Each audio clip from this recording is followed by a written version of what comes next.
Today's episode is an inspiring story of how a very successful retailer pivoted during challenging times and what she did to really reimagine her business. Today, I'm joined with the owner of Olive and Betty's, Stacey Pecor, who I just really love this woman. She is a powerhouse business owner, and something I think that is Stacey's superpower is being more innovative and forward thinking and not afraid to take some risks and pivot when needed. And she's breaking it down in this episode today, really pulling back the curtain on her decision-making formula or framework, like what made her really reimagine her business and how she decided to move forward. I love this story. Now, this episode, you could tell Stacey invests in herself, in business classes, in social media training, and she's bringing that education to you here today. So that is such a gift for our listeners. I'm really grateful for Stacey. I also feel like this is sort of a mini masterclass in social media. You get to hear how Stacey is using social, like she's tactical today. She shares the tools she uses, what she's looking for with her metrics. She talks about the captions, like she talks about advertising. It's a mini masterclass and it is working. She's selling through her social media. She has over 10,000 followers. You got to go check her out on Instagram. She's Olive and Betty's NYC, which of course we will also link to in the show notes, but you are going to love this conversation with Stacey. So let's dive in.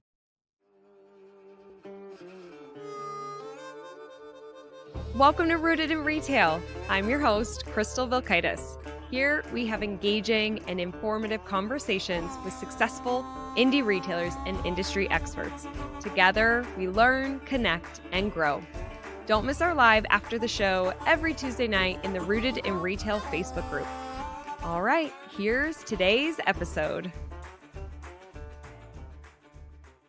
Stacey, welcome to Rooted in Retail. I'm thrilled you're here. I'm so happy to be here, Crystal. Thank you for asking. Yes, so we get to be in person. We're here in New York Now. If you sell gifts, check out their market. You could check them out online as well, nynow.com. Stacey, before we dive in, share a little bit about you and your retail journey. Wow, that's a big question. Yeah. So I grew up in Burlington, Vermont, and my mother owned a Pappagallo shoe store. Okay. And she would take me on buying trips to New York and come to trade shows like this. Love it. And I fell in love with the city and sort of the glamour of retail. Yeah. And so when I graduated from college, I came directly to New York City. I worked for a textile company who sold fabrics to manufacturers. And I met a girl around my age, 20-something. And she owned a sachet company called Touch of Ivy. And I said I had this idea to put scarves in a tissue box. And the next day she sent me a form to fill out to start my own business. Wow. You know, as luck had it, I put these scarves in a tissue box and sold them to stores for holiday. And I sold them to Bloomingdale's and Neiman Marcus and Barney's. And sort of my wholesale retail journey began. Yeah. And I had a friend in Burlington, Vermont who was like, would you open a store with me? I was like, okay. So we opened a store in this old wool and mill. Oh, cool. And I opened across the hall from my mother. And Sean and I wanted to pick two girls' names. And we didn't love Stacey and Sean. So we picked Olive Oil and Betty Boop. Love it. And we spelled Betty like Betty Davis. Okay. And we did that because at that time there was a brand new snowboarding company starting called Burton Snowboards. Yep. And they had an all-female team called Team Betty. Oh, And they spelled it like Betty Davis. okay. And That's cool. so we opened in Burlington, Vermont. I was living in New York City. And 2 weeks into opening the store, my partner was like, I hate this. Oh, I boy. was like, what? She's like, I hate the weekend. I hate the night. She's like, I'm out. And I was like, you can't be out. I live in New York City. Yeah. So, and we had a bank loan. I was like, we owe the bank Oh. $50,000. What are we doing? Yeah. So I moved home. I'm like, hi, Mom. Hi, Dad. This is what you want. You're 20-something back in your house. And I need money. Yes. So that's how I ended up running Olive and Betty's. My wholesale sort of dwindled because I focused on the retail. Sure. I was married at the time. My husband got a job in the city, and I opened on the Upper West Side. Okay. And did you move that store from Vermont? Yes. Okay. Yeah. Okay. So, yeah, we opened on the Upper West Side on Columbus Avenue. That sort of started it. That's kind of your journey. And then That's we'll my get more journey. in because Yeah. we've had some transitions Yeah. here, Yeah. which I want to talk about because you made a significant pivot in your business. Yes. And so will you share what you did? Yes. So I had 4 stores in Manhattan, and really our little store that we started on Columbus Avenue set up a business model for us because that store was only 300 square feet. Okay. So we had a warehouse space right around the corner from it. And what would happen was we would deliver merchandise to the warehouse in the morning. UPS would come in, we'd tag it, steam it, hang it, and then bring it to the store, and the store would sell it. Every morning it was a cycle. Wow. And what it did was it created within the community of the Upper West Side, they knew they had to come every day because Yep. there was new product, and if they didn't buy it that day, it would be gone. Yeah. Oh, smart.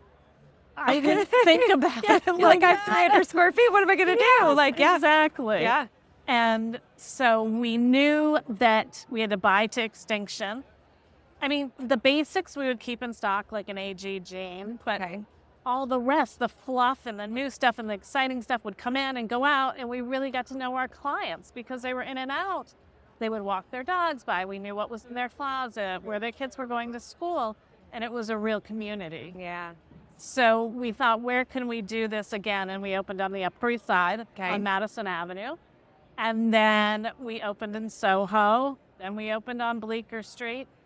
And everyone always used to say to me, like, why are you only in New York? You need to go outside the city. And I was like, I want to be like Fred Siegel. I want you to land on your plane and come directly to us because only in New York can you get Olive and Betty. Yeah.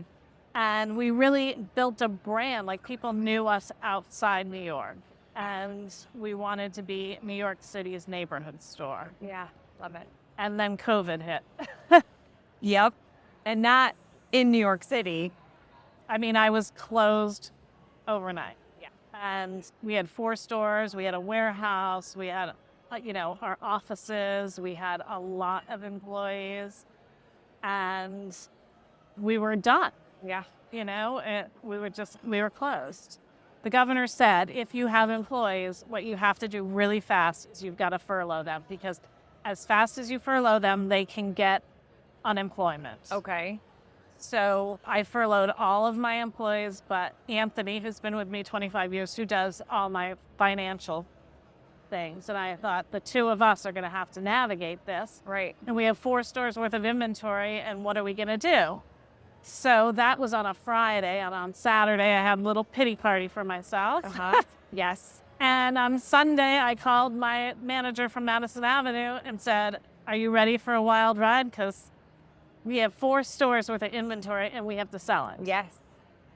So at the time, I had just gotten divorced. I had just sold my house. Wow. I was in a little cottage temporarily to get my son through high school. And I was like, let's go.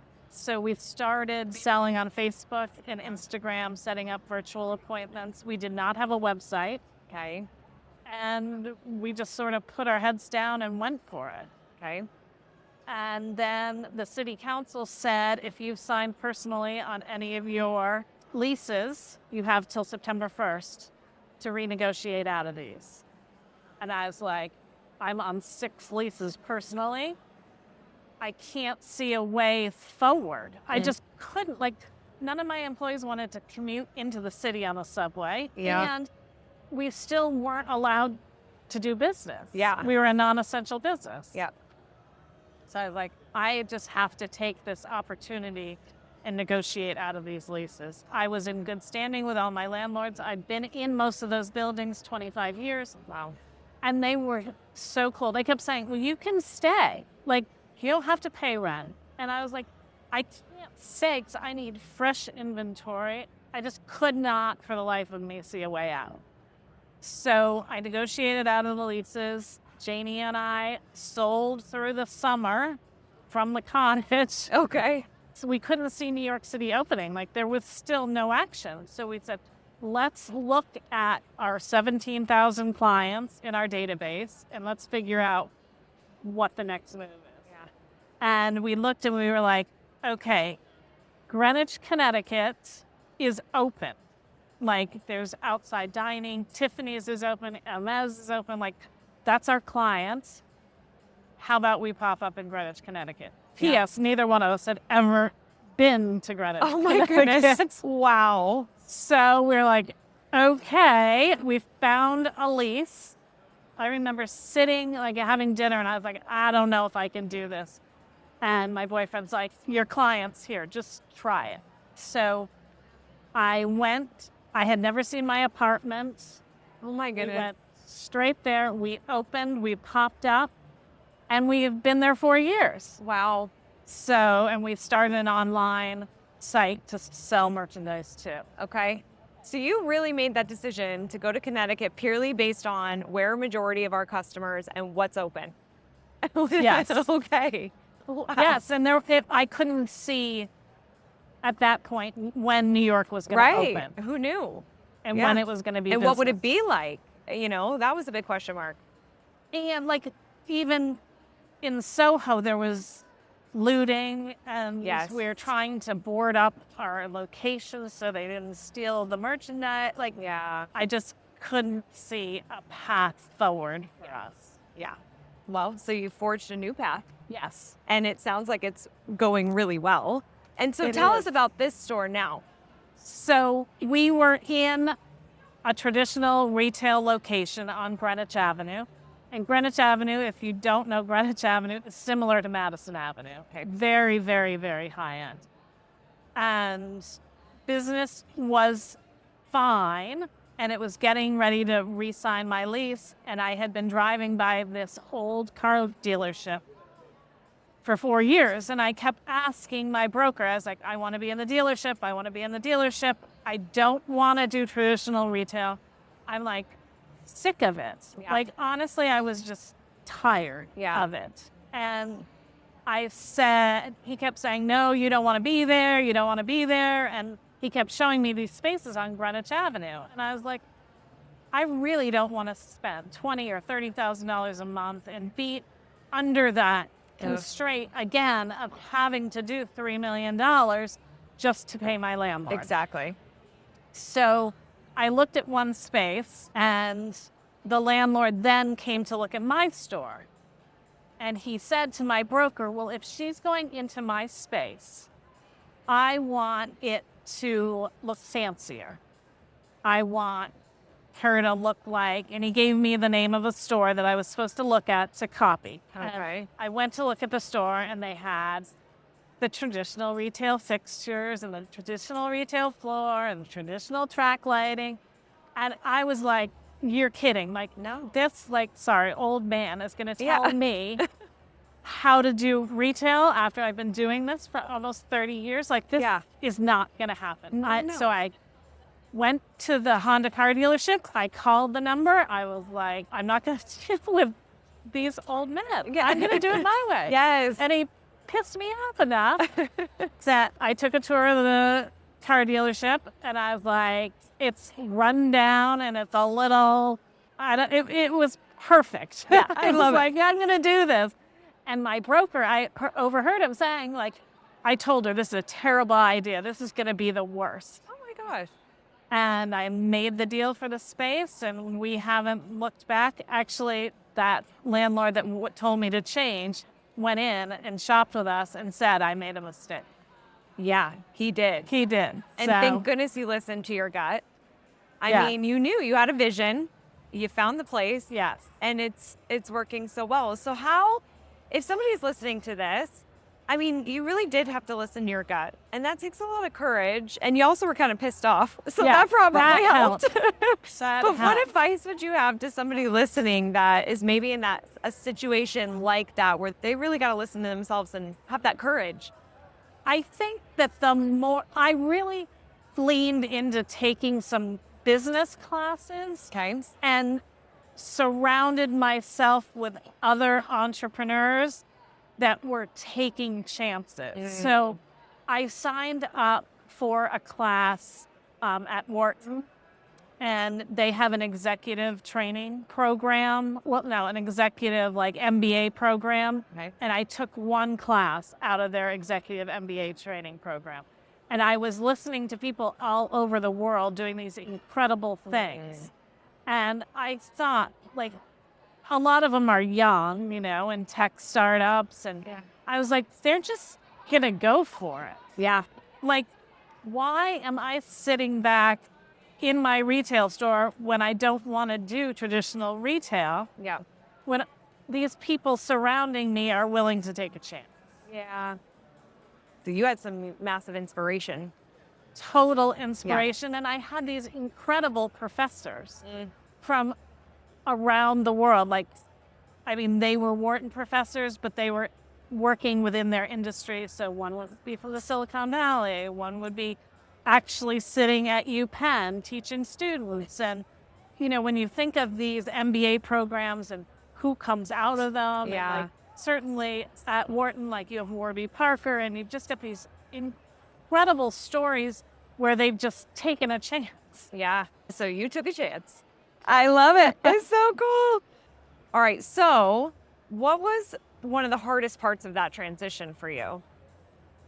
The hardest part of the transition was really, and I know this sounds ridiculous and everyone tells you to do it, I really pushed back, was developing my avatar and understanding who she was. Yeah.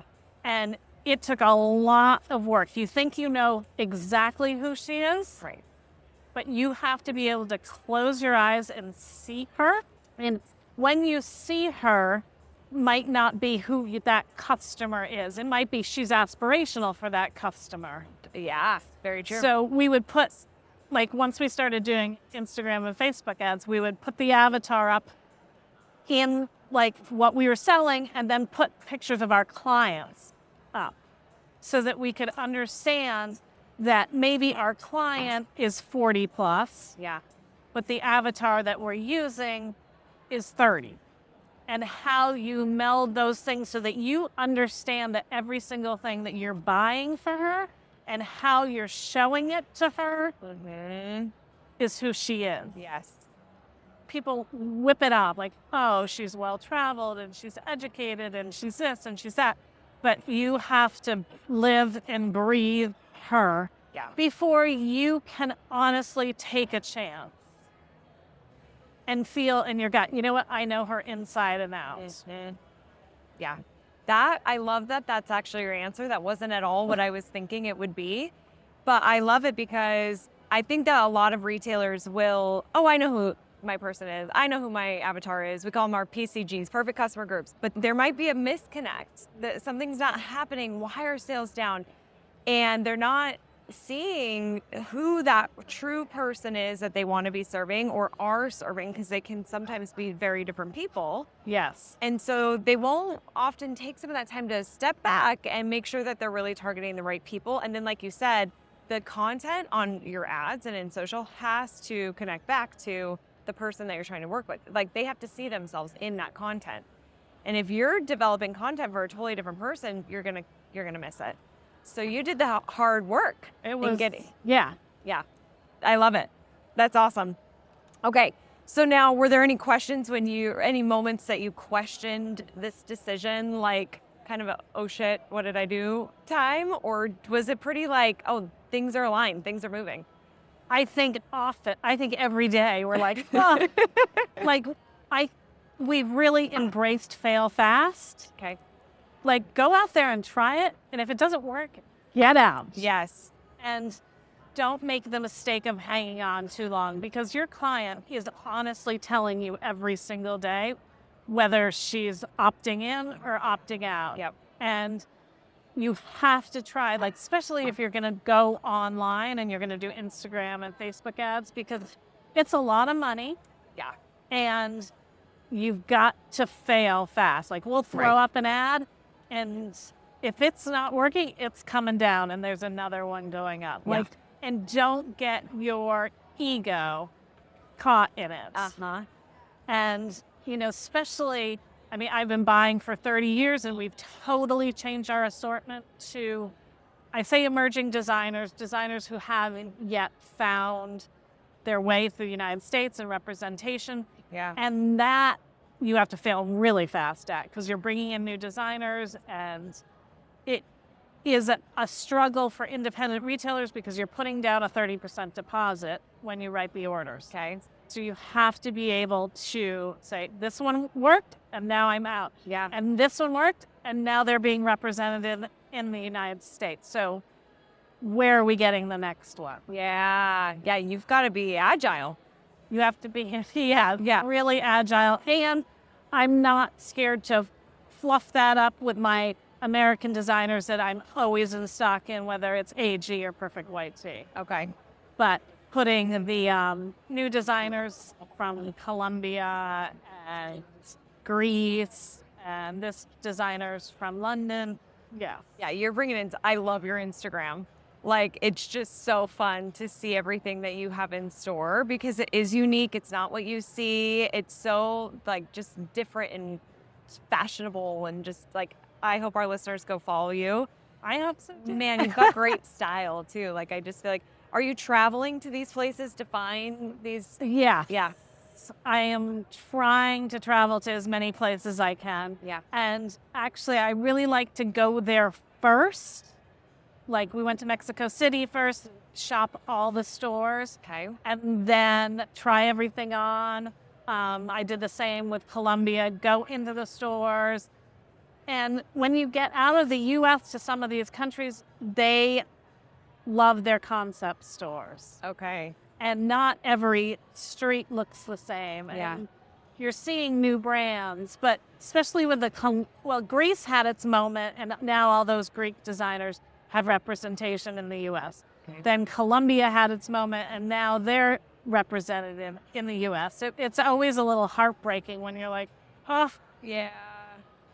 Yeah, but like you said, ego is, you're moving on with that. You're not getting romantic about the fact that happened or the ad didn't work or whatever it is. Like, you've just got to be agile. Such good advice. That's so good, Stacey. Oh my goodness.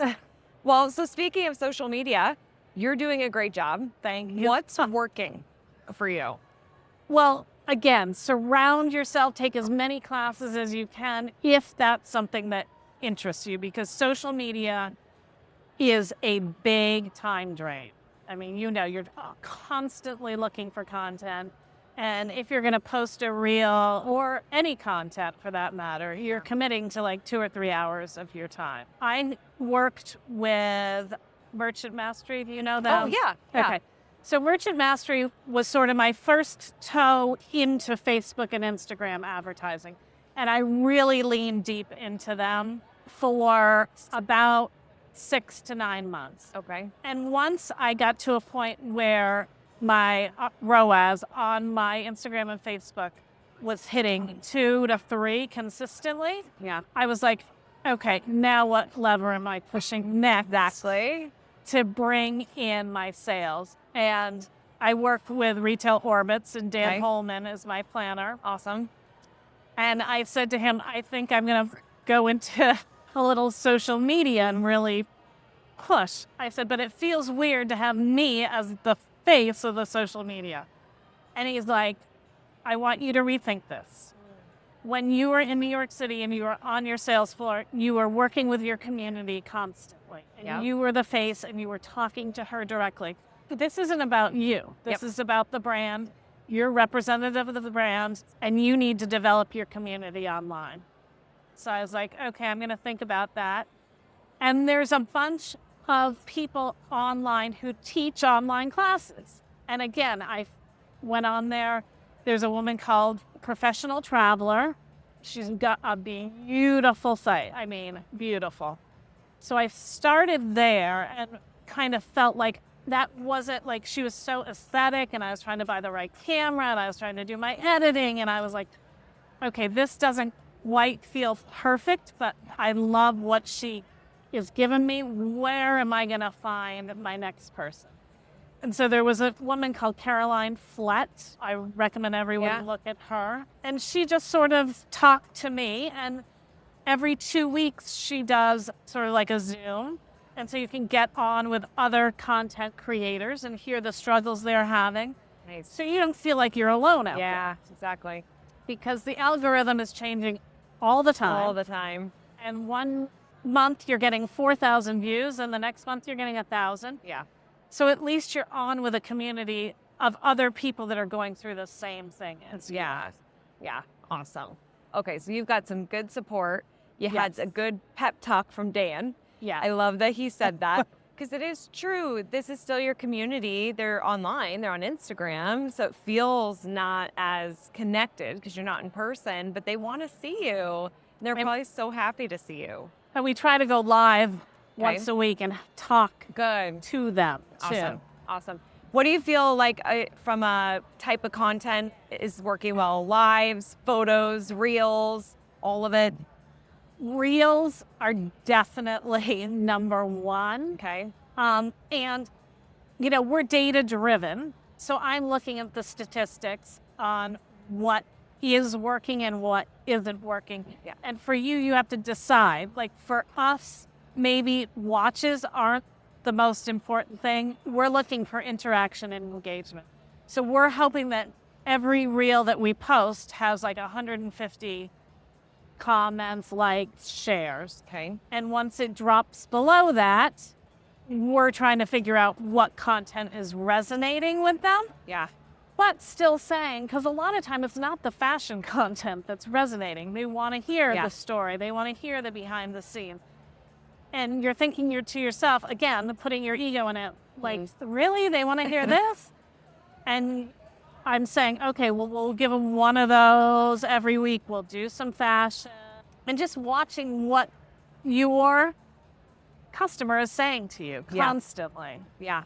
Yeah, you're listening. You've got to be listening. It's not about like just me. I'm posting. Like you're really listening and understanding. And that's why it's working well. Like I see it. I see your engagement. You're getting good engagement. You have great content. You got to listen. And like I said, if you think, oh, there's so many content creators out there, this is going to be easy. It is not. Like it takes a couple hours and I'm learning every day. I've only really been at this 3 months. Okay. We've grown our following to just over 10,000. Awesome. And it's work. Yeah, it is. Do you use anything like CapCut or like an app that helps with some of the reels and? Yeah, I use Splice. Okay, Splice. Yep, I know everyone uses CapCut. Splice is easier for me. Okay. And looking at what Meta's pushing out there all the time. Number one, I have a Meta rep, which is really important. And I meet with my Meta reps like every week. Okay. Good. Now that's more on the paid advertising side, but you're still trying to pull out any information you can from them. Yeah. For like the organic reach. And I use CapCut, but the thing that I'm finding works the best, and you can hit it or not hit it, is using the templates within Instagram. Okay, so Instagram wants you to use their template. Yeah. They want you to use trending media. Yep. So, like I said, Caroline Flett, she sends out trending media for the week.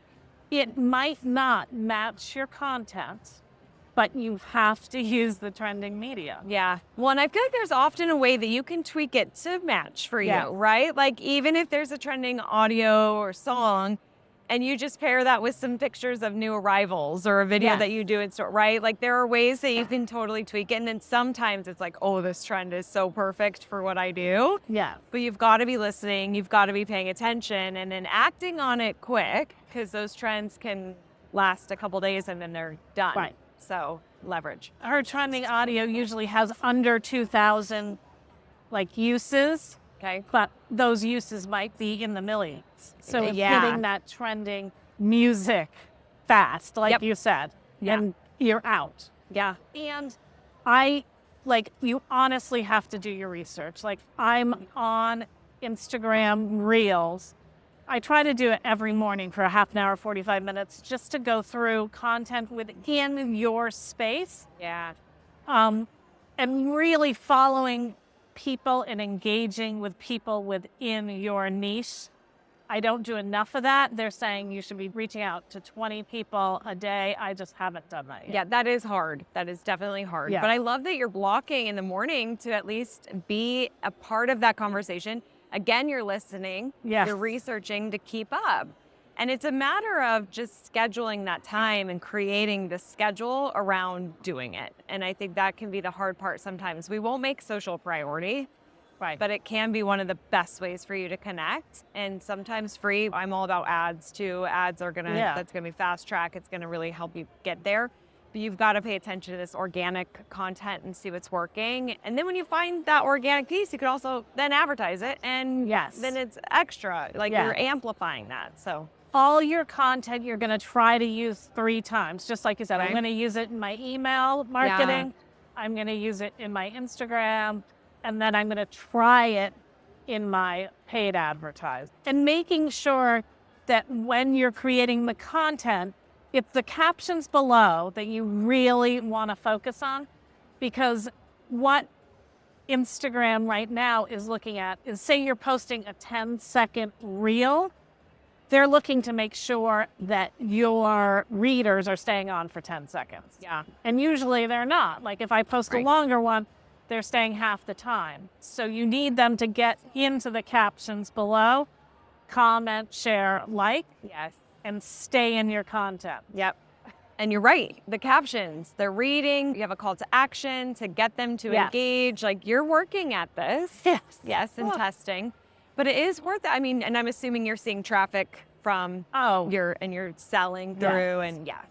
and I also want to make sure everyone is, like, you think you're out there on your own throwing out this content, and then someone comes in the store and she's like, oh my gosh, you were talking about Scandi designers. Like, we want to plan a trip to Scandinavia. So then they're coming in the store again, and you're building your community. Yep. Exactly. And you're like, oh, you watched it? Like, you listened to Why me? didn't anyone, like, because I'm on there on the Yes. live, like, someone comment. Yeah. please, like, so, But they're watching. yeah. Yeah, they're paying attention. I love it. So what does the future of all of Bette's look like? Oh, I don't know. I mean, I love the non-traditional. I want to keep learning every day. So I don't know.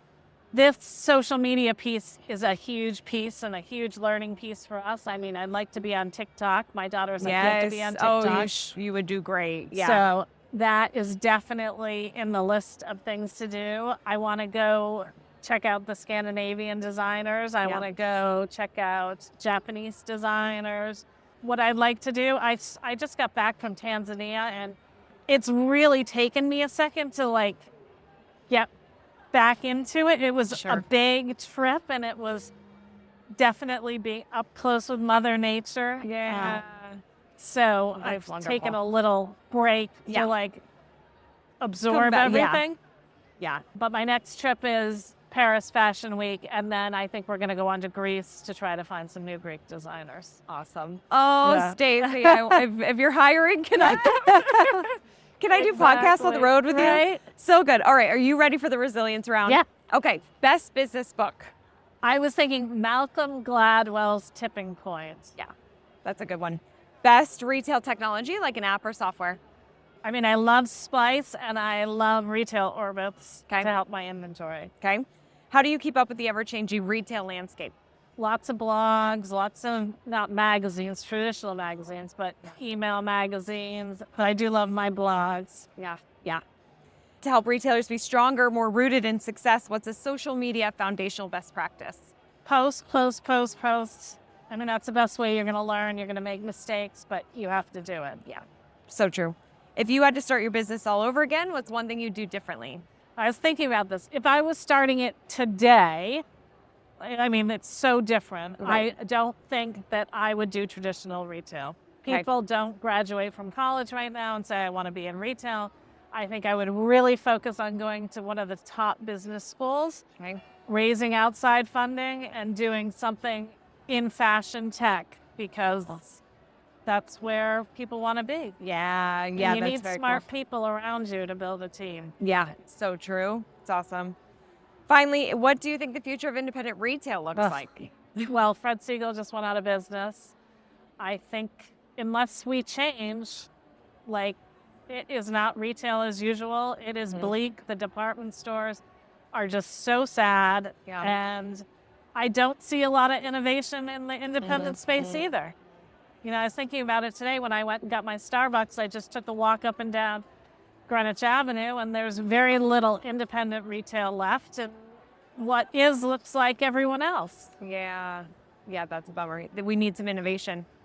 Yeah, we definitely need innovation, and it's a big number to get into any sort of business now, so it makes it harder to take a chance.